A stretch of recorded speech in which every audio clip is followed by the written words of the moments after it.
EVM को लेकर हमारा अगला प्लान क्या है, मैंने आप सब साथियों को बताया था, आप भूल गए। कल 3 बजे जो हमारा ईवीएम हटाओ संयुक्त मोर्चा का अब कार्यालय बन चुका है, हेड ऑफिस बन चुका है 13E फिरोज शाह रोड।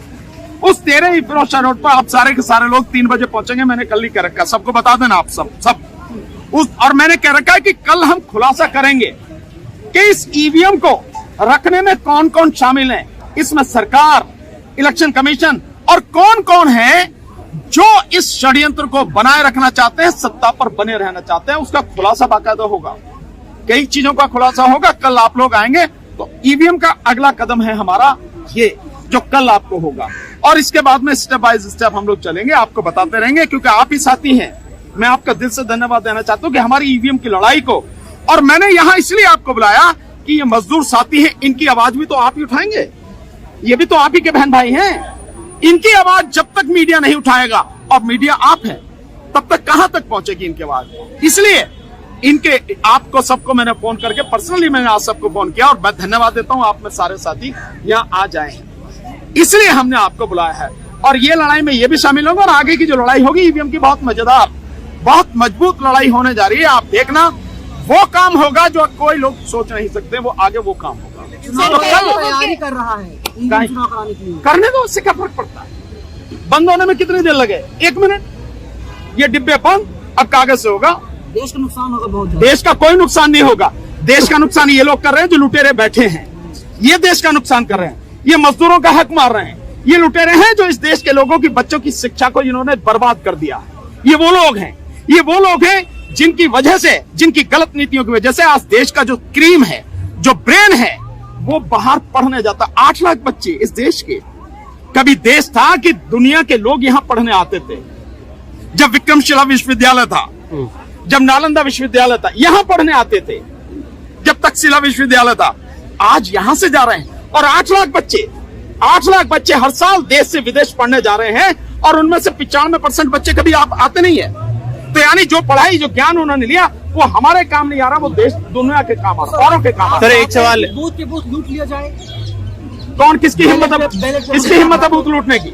जिसमें औकात हो इस बार बूथ लूट के दिखाए, हम बताएंगे कैसे जो होगा। ये बूथ लूटने का केवल और केवल एक माहौल बनाने की कोशिश है ताकि ईवीएम से चुनाव हो। सर एक सवाल है, एक मिनट, उस समय जब होते तो वो पुराना जमाना था। आप कितने बूथ लूट लेंगे? मैं अभी आज भी मान लेता हूँ 2, 4, 10, 20, 50, 100, 10,000, 20,000।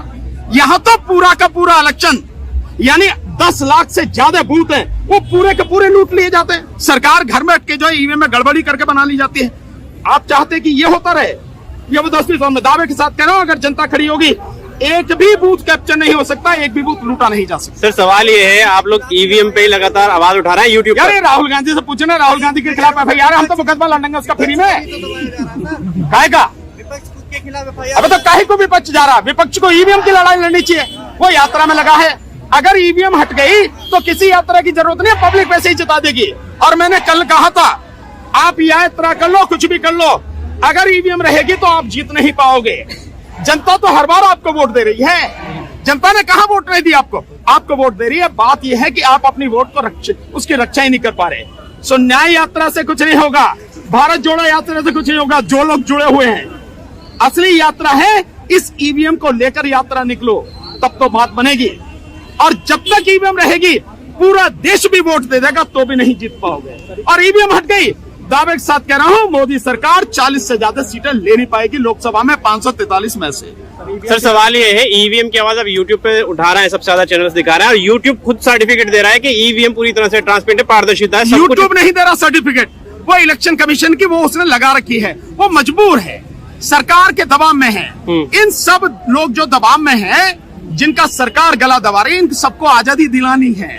अभी आपका गला दबाया जाएगा, आपके गला दबाने का भी कानून आने वाला। आपकी लड़ाई भी हम लड़ रहे हैं, आपकी लड़ाई भी लड़नी पड़ेगी। लड़ोगे अपनी लड़ाई? अरे बोलते क्यों नहीं? लड़ेंगे सर, लड़ाई तो लड़ ही रहे हैं। आपकी लड़ाई भी लड़ेंगे, गला किसी का दबने नहीं देंगे, आवाज किसी के बंद नहीं होने देंगे, हक किसी का मारने नहीं देंगे। इसलिए मैं बार बार सब लोगों से आह्वान कर रहा हूं, हमारा साथ दो। और आपको फिर कह रहा हूं, 2024 का चुनाव ईवीएम से नहीं होगा, नहीं होगा, नहीं होगा। इतना चुनाव 2024 का होगा तो केवल और केवल बैलेट पेपर से होगा, बैलेट पेपर से। सर, जो समर्थन की आप बात कर रहे हैं, मिस कॉल के जरिए जो आपको समर्थन मिल रहा है, वो सामने आप दिखा क्यों नहीं कि किसान भी आए? अरे बिल्कुल दिखाएंगे। मैं जा रहा हूँ, मैं 25 तारीख को पंजाब हरियाणा जा रहा हूँ, किसानों से मिलने जा रहा हूँ। मेरी ऑलरेडी मीटिंग फिक्स हो चुकी है। आप क्यों करें? किसान भी आएंगे साथ, फौजी भी आएंगे साथ, 1 रैंक 1 पेंशन वाले जो हैं, इसमें जो ओल्ड पेंशन वाले वो भी आएंगे, इसमें सारे जो आपको देख रहे हैं ना मजदूर, वो सब भी आएंगे, इसमें सारे युवा जो बेरोजगार हैं वो भी आएंगे। और साथियों, इसमें वो लोग आएंगे जिनके विषय में आप कल्पना नहीं कर सकते, गांव गांव से निकलेंगे। मैं आपको दावे के साथ कह रहा हूं, इलेक्शन कमीशन सुन ले इस बात को, इस बार ईवीएम किसी गांव में घुस नहीं पाएगी। मैं कह रहा हूं आपको, उसकी जितनी भी नौटंकी करनी है कर ले, दिखा ले जहां भी कर रहा है। कैसे आएंगे लोग? 15 तक की धारा 144 लागू की गई। कोई बात नहीं, धारा बनती है बिगड़ती है, हम जानते हैं कैसे, हमें कानून बताने की जरूरत है, हम जानते हैं। और ये धारा 144 लगा के, आचार संहिता लगा के लोगों को दबाना चाहते हैं, डराना चाहते हैं, लेकिन इस बार कोई डरेगा नहीं। तो क्या ईवीएम के प्रोटेस्ट से डर कर ये लगाया गया? किस? बिल्कुल भाई, अभी तो धारा 31 तारीख तक लगाई गई थी 144, अब वो 31 से बढ़ा के 15 कर दी। डर किसका?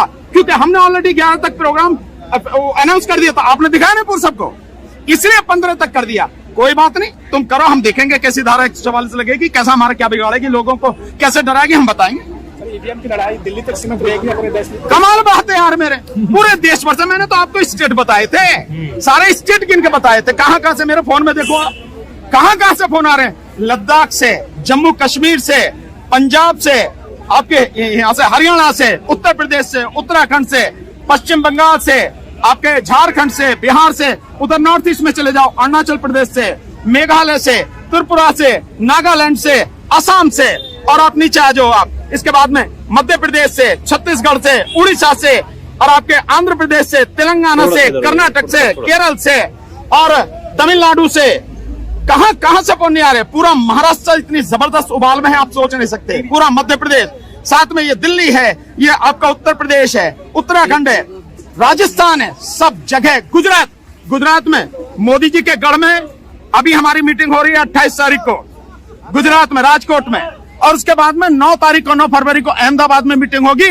मोदी जी के गढ़ में बताएंगे कैसी हुंकार वहां से ईवीएम के खिलाफ उठेगी। चिंता मत करो। आपका आंदोलन कोई स्थायी रूप में देखने को मिलेगा? दिल्ली 100% स्थायी है और मजबूत बनेगा। और गांव गांव में ये आंदोलन ऐसा होगा जो गांव गांव में होगा, गांव गांव से लोग सड़कों पर निकलेंगे। बिना ईवीएम गुजरात में भी सरकार अपना, मैं तो कह रहा हूँ ना, अभी करा लो, अगर मोदी जी जो है वहां सरकार बना लो, गुजरात में भी चुनाव करा लो बैलेट पेपर से, अगर मोदी जी सरकार बना जाए। वहाँ भी नहीं बना। हाँ, 100% राजनीति छोड़ दूंगा हमेशा के लिए, आ जाओ मैदान में।